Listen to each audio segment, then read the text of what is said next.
Welcome to 9 vibes. Telangana విడిపోయిన సందర్భం ఒక్కసారి ఆ సందర్భంలో ఆంధ్ర నాయకులు మాట్లాడిన మాటలు వింటే అసలు తెలంగాణలో ఉన్న సామాన్య జనం ఎంత అసహించుకున్నారంటే అంత అసహించుకున్నారు.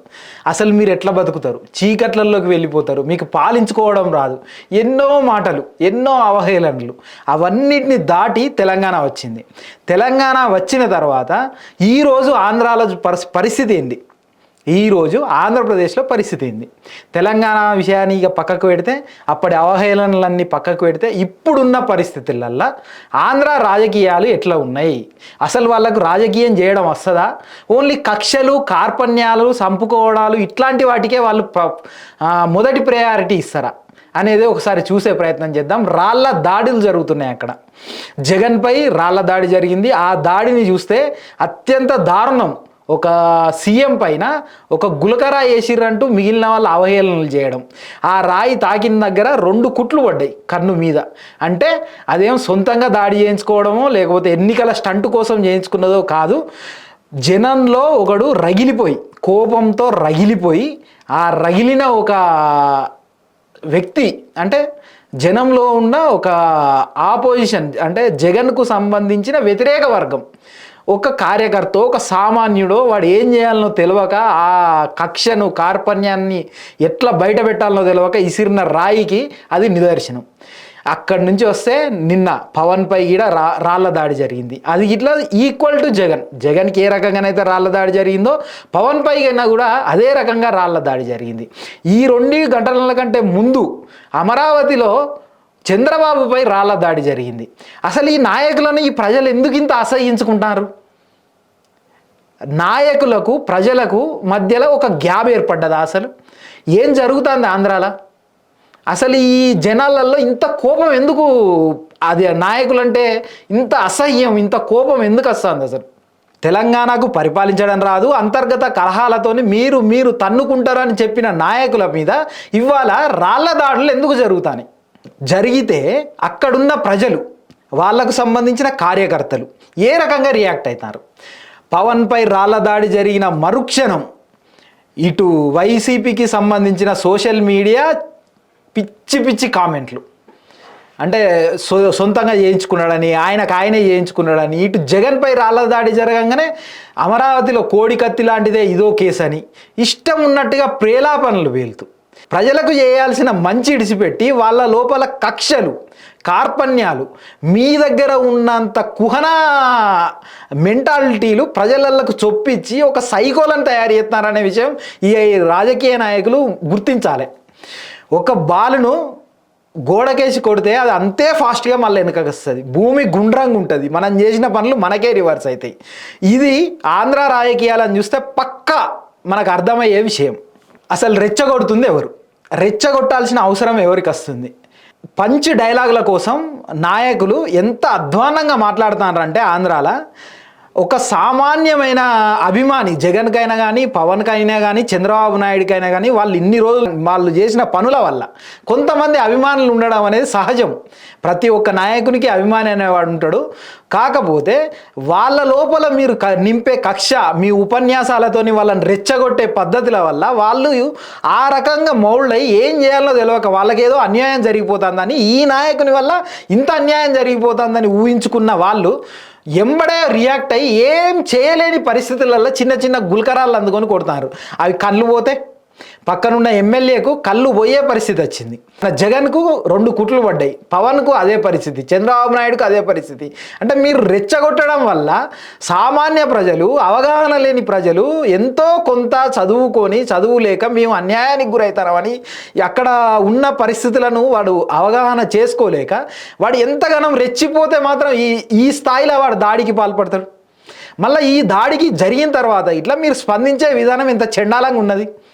పవన్ మీద దాడి జరిగితే వైసీపీ రియాక్ట్ అవుతుంది, చంద్రబాబు నాయుడు మీద దాడి జరిగితే వైసీపీ రియాక్ట్ అవుతుంది, జగన్ మీద దాడి జరిగితే ఇటు టీడీపీకి సంబంధించిన సోషల్ మీడియాలు వీళ్ళంతా రియాక్ట్ అయ్యి అసలు అది దాడే కాదన్నట్టు, అది మనిషే కాదన్నట్టు ఇట్లాంటి ఖండించాల్సిన అవసరాన్ని పక్కకు పెట్టి వాళ్ళకున్న వ్యతిరేకతను, వాళ్ళ లోపల వాళ్ళ మనసులో ఉన్న కక్షను బయటికి వెళ్ళగలుగుతున్నారు. అధికారానికి వచ్చిన నాయకుడు జనాలకు మంచి చేయాలి, మంచి చేసిన తర్వాత ప్రజలు వద్దు అనుకున్నప్పుడు పక్కకు పోవాలి.